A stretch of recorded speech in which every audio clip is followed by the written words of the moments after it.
আজকের ভিডিওটায় আন্দোলনের সময় এমন কিছু সেনসিটিভ ইনফরমেশন নিয়ে করব, যেটা আসলে আমি অনেক আগেই করার চিন্তা করেছিলাম। কিন্তু যাদের ভাষ্য বা যাদের তথ্য-উপাত্ত নিয়ে আমি আসলে ভিডিওটা করার চিন্তা করতেছিলাম, তাদের জীবন হুমকির মুখে পড়তে পারে বলে আমি এই ভিডিওটা করিনি। কিন্তু আমি আজকে ওই ইনফরমেশন গুলো আমার পুরো ভিডিওর কোনো এক জায়গায় তুলে ধরবো, এবং তাদের নামটা আসলে আমি সরাসরি বলবো না, অন্য নাম দিয়ে বলবো। অতিরিক্ত কোনো কিছু যে ভালো না, সেটা আমরা বর্তমানে সমন্বয়কদের অবস্থা দেখলে বুঝতে পারি। 5 আগস্টের পরে বাংলাদেশ দেখেছে কিভাবে এই সমন্বয়করা উচ্ছৃঙ্খলতা করেছে। 5 আগস্টের পরে তারা সব জায়গা এত বেশি উচ্ছৃঙ্খলতা করেছে যে বাংলাদেশকে মনে হচ্ছিল যে একটা অন্য কোনো গ্রহের দেশ। কিন্তু তারা প্রথম ধরাটা খায় রাষ্ট্রপতি ইস্যুতে। বিএনপি তাদেরকে ভালোভাবে ধরাটা দিয়েছে। এখন মোটামুটি সব রাজনৈতিক দলেই এটা বলার চেষ্টা করতেছে এই মুহূর্তে রাষ্ট্রপতিকে অপসারণ করা যাবে না। সর্বশেষ বিএনপির সাথে বিপিনুরের যে বৈঠকটা হলো, সেই বৈঠকের শেষে গণ অধিকার পরিষদও এটা নিশ্চিত করেছে যে এই মুহূর্তে তারা রাষ্ট্রপতি অপসারণের বিষয়ে একমত না। দ্বিতীয় দরাটা খেলো তারা জাতীয় পার্টির কাছে। জাতীয় পার্টি অবাঞ্ছিত ঘোষণা করার পরে তারা রংপুরে গিয়েছিল আইজিপি কে সাথে নিয়ে। তারপরে সেই প্রতিশোধ তোলার জন্য তারা জাতীয় পার্টির অফিস পুড়িয়ে দিল। তারা মনে করেছিল যে সাধারণ মানুষের সমর্থন পাবে, কিন্তু হিতে বিপরীত হলো। মানুষ এটা নিয়ে সমালোচনা করা শুরু করলো। তারা এটা বলার চেষ্টা করতেছিল যে এই আগুন নাকি জনতা দিয়েছে, কিন্তু সেটা আসলে মার্কেট খায়নি। তবে হ্যাঁ, এখনো এই যে গুন্ডামি করেছিল বা এই যে অরাজকতা করেছিল, তার জন্য এখন পর্যন্ত কোনো আইনি পদক্ষেপ নেওয়া হয়নি এদের বিরুদ্ধে।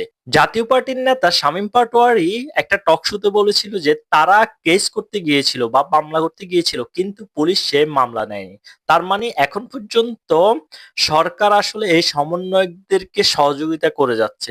তারা যে গুন্ডামি করতেছে সেটা সরকার প্রশ্রয় দিচ্ছে, কিন্তু জনতার হাতে তারা দোলাই খাচ্ছে। ধীরে ধীরে এই আন্দোলনের সময়ে সকল গোপন পরিকল্পনা বের হয়ে আসছে মানুষের সামনে।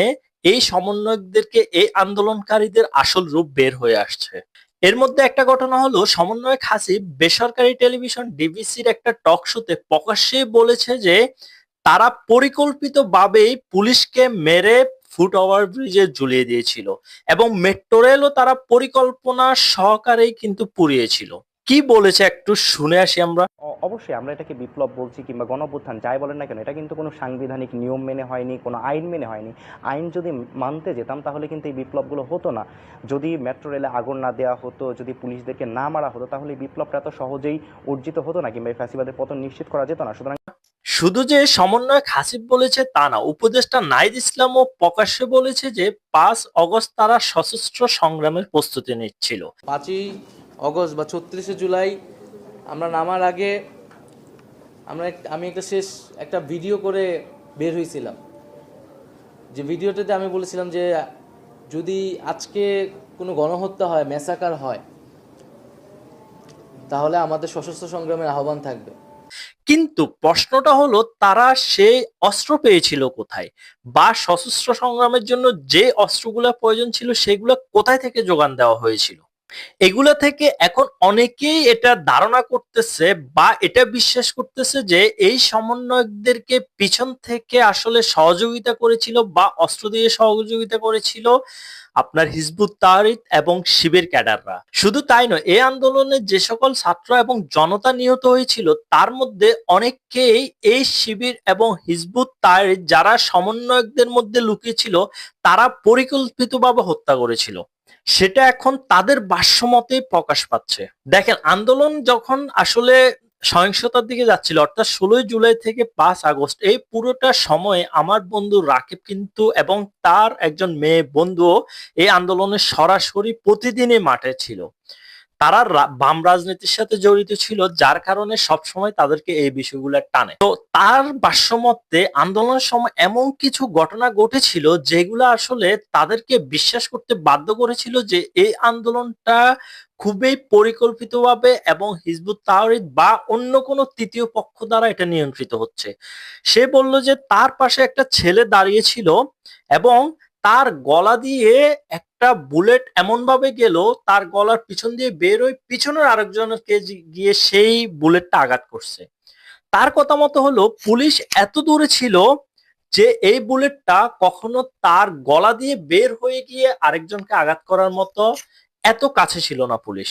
তার মানে ওই গুলিটা খুব কাছ থেকেই কেউ করেছিল এবং এটা দেখার পরে তারা খুবই শক হয়েছিল। কিন্তু মজার বিষয় কি জানেন, আমার বন্ধু রাকিব যেহেতু বাম রাজনীতি করে এবং আন্দোলনের সাথে সক্রিয়ভাবে আপনার জড়িত ছিল, তাকে কিন্তু ৩ তারিখ এবং ৪ তারিখ তার বাসাতে প্রথমে ডিবি হামলা দিয়েছিল তাকে গ্রেপ্তার করার জন্য। তাকে সেখানে না পেয়ে তার খালার বাসায় হামলা দিয়েছিল। সেখানে না পেয়ে তাকে আপনার পার্টি অফিসেও যাই খোঁজা হয়েছিল যে তাকে সেখান থেকে গ্রেপ্তার করা যায় কিনা। আচ্ছা যাক, সে কোনোভাবে সেখান থেকে রক্ষা পেল। মজার বিষয়টা হলো ৫ তারিখে যখন শেখ হাসিনা সরকারের পতন ঘটে, ৮ তারিখে সে ডিবি থেকে আবার কল পায়। তাকে বলা হয়, রাকিব সাহেব আপনি কি ডিবি অফিসে আসবেন নাকি আমরা গিয়ে আপনাকে নিয়ে আসবো? তখন সেই তো আবার ভয় পেয়ে যায় ব্যাপারটা কি।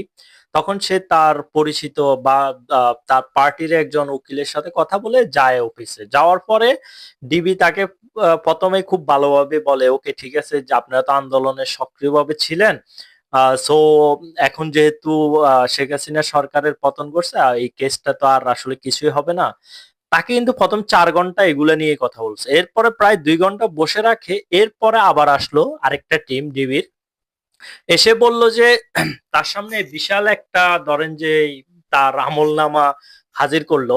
যেহেতু তারা বাম রাজনীতি করে বিভিন্ন ধরনের আন্দোলন সংগ্রামে যায়, তাকে যে বইটা দেওয়া হলো এখানে ছিল সেই ২০১৩ সালে যে আপনার গণজাগরণ মঞ্চের আন্দোলন হয়েছিল, সেখানে কিন্তু সে সক্রিয়ভাবে ছিল।